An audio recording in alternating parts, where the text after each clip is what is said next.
क्या इंडिया से डर गए हैं मोदी? सबसे पहले दोस्तों मैं आपको बतलाना चाहूंगा कि विपक्ष का मोर्चा जो बेंगलुरु में इकट्ठा हुआ उसका नाम तय किया गया है। कांग्रेस की सिफारिश है आपके स्क्रीन पर।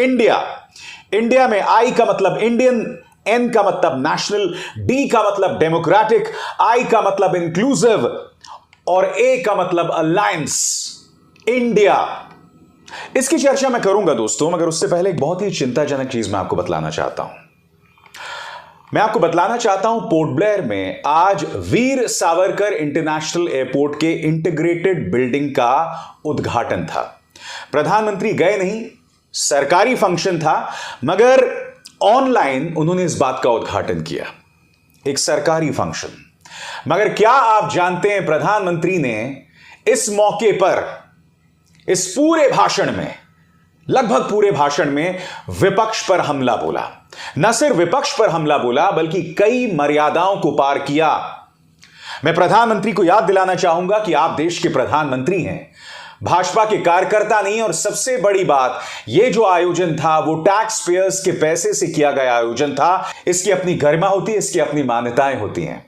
मैं आपको याद दिलाना चाहूंगा प्रधानमंत्री कि जब आपने इस देश के प्रधानमंत्री के तौर पर शपथ ली थी तो आपने क्या शपथ ली थी, वो शपथ मैं आपको याद दिलाना चाहूंगा, क्योंकि इस मौके पर राजनीति करके, विपक्ष पर हमला बोलकर कहीं ना कहीं आपने उस शपथ की तौहीन की है जो आपने देश की जनता के सामने ली थी। और वो शपथ क्या है, पढ़ के सुनाना चाहूंगा आपको। संघ के मंत्री के रूप में अपने कर्तव्यों का श्रद्धापूर्वक और शुद्ध अंतःकरण से निर्वहन करूंगा तथा मैं भय या पक्षपात, अनुराग या द्वेष के बिना सभी प्रकार के लोगों के प्रति संविधान और विधि के अनुसार कार्य करूंगा। शब्दों पर गौर कीजिए, भय, पक्षपात, अनुराग, द्वेष। प्रधानमंत्री यहां पर आपका डर भी दिख रहा है, आपका द्वेष भी दिख रहा है और पक्षपाती तो आप दिख ही रहे हैं। प्रधानमंत्री इसलिए डरे हुए हैं क्योंकि वे देख रहे हैं कि राहुल गांधी किस तरह से लालू प्रसाद यादव के साथ हैं। वो देख रहे हैं कि अखिलेश यादव किस तरह से मंच पर आए। वो देख रहे हैं कि सोनिया गांधी किस तरह से ममता बनर्जी के साथ बैठी हैं। वो देख रहे हैं कि वामपंथी नेता जो हैं वो किस तरह से सोनिया गांधी के साथ संवाद कर रहे हैं। वो देख रहे हैं कि कश्मीर से महबूबा मुफ्ती और उमर अब्दुल्ला इस बैठक में आए हैं और वो लगातार बाकी नेताओं से बातचीत कर रहे हैं। एक तरफ तो आप ये कहते हैं एक अकेला सब पर भारी, और दूसरी तरफ 38 पॉलिटिकल पार्टीज का जमावड़ा, जिसमें अधिकतर ऐसे जिन पर आपने भ्रष्टाचार को लेकर हमला किया था। मगर मुद्दा यहां पर यह है दोस्तों, प्रधानमंत्री नरेंद्र मोदी ने इस मौके का इस्तेमाल राजनीति के लिए किया जो कि संविधान के खिलाफ है, उनकी शपथ के खिलाफ है। प्रधानमंत्री ने क्या क्या कहा कुछ देर बाद इंतजार कीजिएगा, मगर सबसे पहले दोस्तों इस मंच पर तमाम नेता थे। तेजस्वी यादव ने कहा यह जरूरी हो गया है कि इस मौके पर विपक्ष साथ आए। सुनिए वो क्या कह रहे हैं। हम सब लोग एक साथ इसलिए आए हैं क्योंकि देश के लोकतंत्र, देश के संविधान, देश की जो भाईचारा है, जो डाइवर्सिटी है इस देश की, उसको बचाने के लिए हम लोग सब लोग एकजुट हुए हैं। और जिस तरह से संवैधानिक संस्थाओं पर दुरुपयोग कराया जा रहा है, जिस हिसाब से देश की संपत्तियों को बेचा जा रहा है, चाहे किसान हो, चाहे युवा हो, चाहे महंगाई हो, इन सारे जो असल मुद्दे हैं इन पर बात ना करके जो जहर की बातें जो है, जो नाकों से चलती हैं, और उसकी बात की जानी है। अखिलेश यादव तो साफ शब्दों में कह रहे थे, उनका यह कहना था कि 2/3 जनता भारतीय जनता पार्टी के खिलाफ है और यह मोर्चा उस 2/3 जनता की नुमाइंदगी करता है।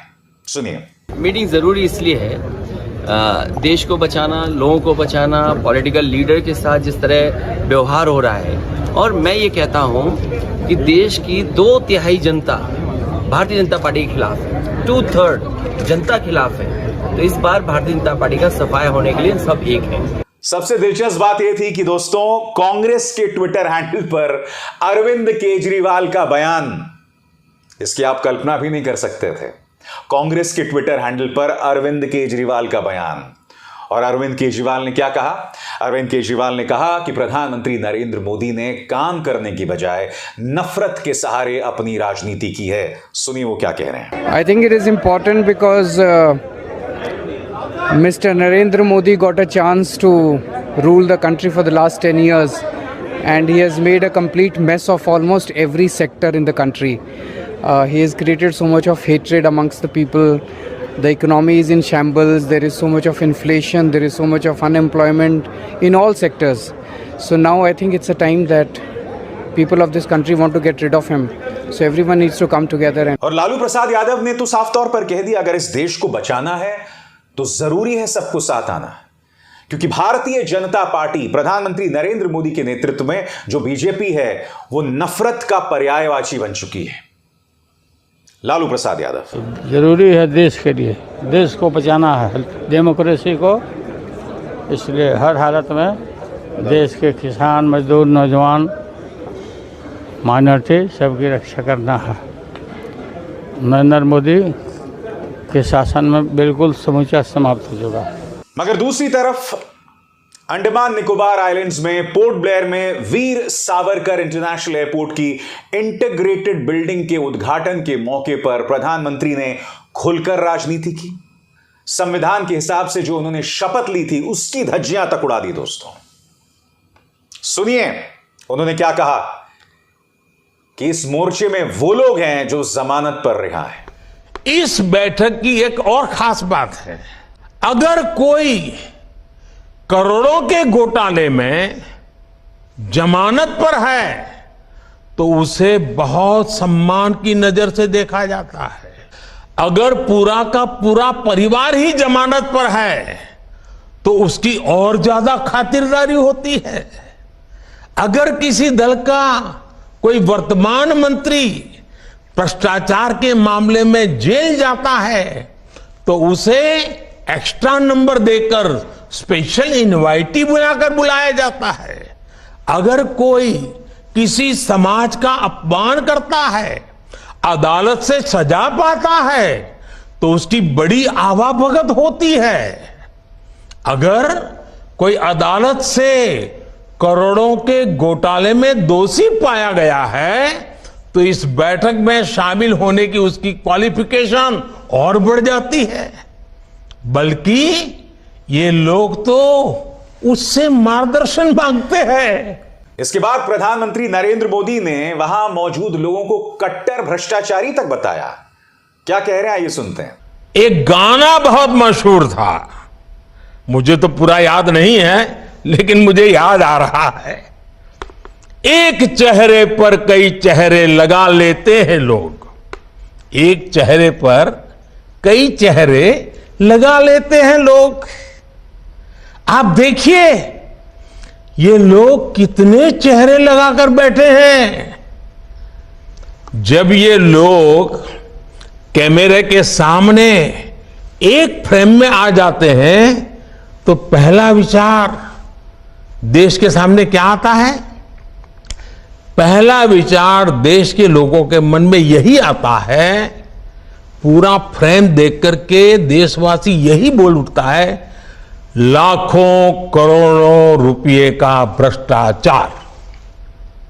इसलिए देश की जनता कह रही है कि ये तो कट्टर भ्रष्टाचारी सम्मेलन हो रहा है। प्रधानमंत्री, मैं आपको याद दिलाना चाहूंगा कि इस वक्त महाराष्ट्र में जो आपकी सरकार चल रही है वहां के जो डिप्टी चीफ मिनिस्टर हैं अजीत पवार, उनके बारे में अब से बस कुछ ही दिनों पहले आपने क्या कहा था। डिप्टी चीफ मिनिस्टर ही नहीं है अजीत पवार, उनके पास सबसे मलाईदार फाइनेंस मिनिस्ट्री है, उनके पास प्लानिंग है। चाहे सुवेंदु अधिकारी हो, चाहे हेमंत बिश्व शर्मा हो, इन सब पर भ्रष्टाचार को लेकर आपने करारा हमला बोला था। आज वो सब आपकी गोद में बैठे हुए हैं, इसीलिए आपके मुंह से भ्रष्टाचार जैसे शब्द जो हैं शोभा नहीं देते, क्योंकि एक अकेला सब पर भारी हो या ना खाऊंगा ना खाने दूंगा या मोदी भ्रष्टाचार के खिलाफ गारंटी है, इन तीनों नारों को किसी और ने नहीं, प्रधानमंत्री आपने तिलांजलि दी है। आपने खुद इन नारों को दफन कर दिया है अवसरवादिता के चलते, जिस तरह से आप अपनी सरकार बचाने का प्रयास कर रहे हैं। वाकई मगर प्रधानमंत्री ने जो कहा सो कहा। मैं एक बात स्पष्ट कर दूं, प्रधानमंत्री को विपक्ष पर हमला बोलने का पूरा अधिकार है और विपक्ष ऐसा नहीं कि दूध की धुली है। जाहिर सी बात है उन पर ढेरों सवालिया निशान हैं और ऐसे में भ्रष्टाचारियों के खिलाफ कार्रवाई करने की जरूरत है। मगर ऐसा नहीं हो सकता कि जांच एजेंसीज जिन 100 लोगों पर कार्रवाई करती है तो 99% विपक्ष निशाने पर रहता है। ऐसा नहीं हो सकता है।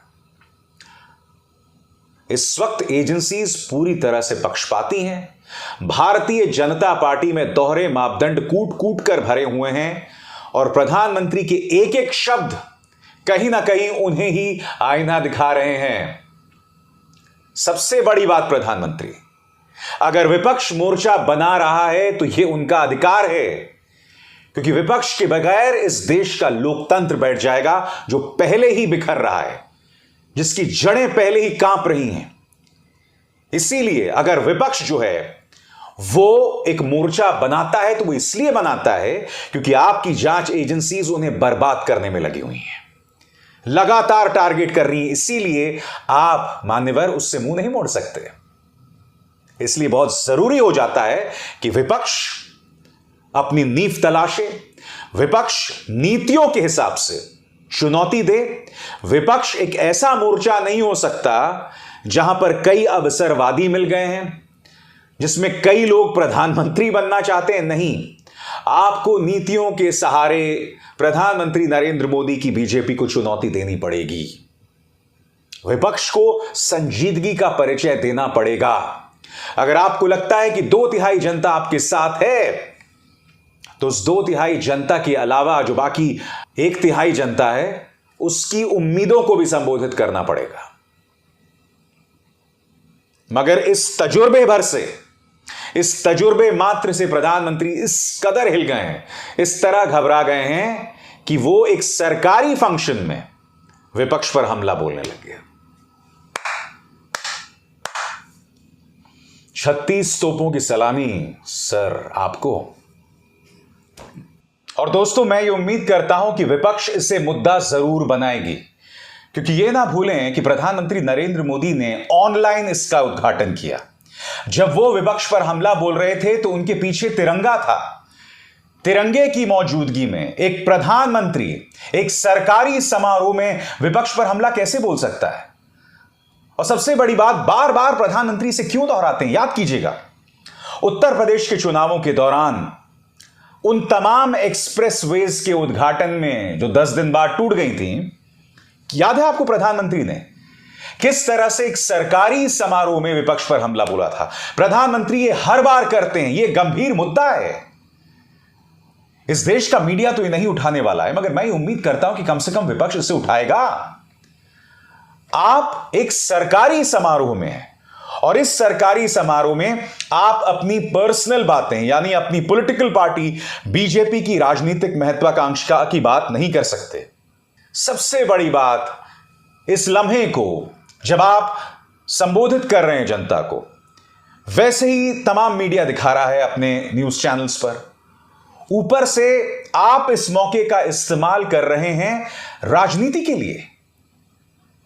बौखलाहट को देश पर हावी नहीं होने दिया जा सकता और मैं उम्मीद करता हूं इस मुद्दे को विपक्ष जरूर संबोधित करेगी। अभिसार शर्मा को दीजिए इजाजत। नमस्कार।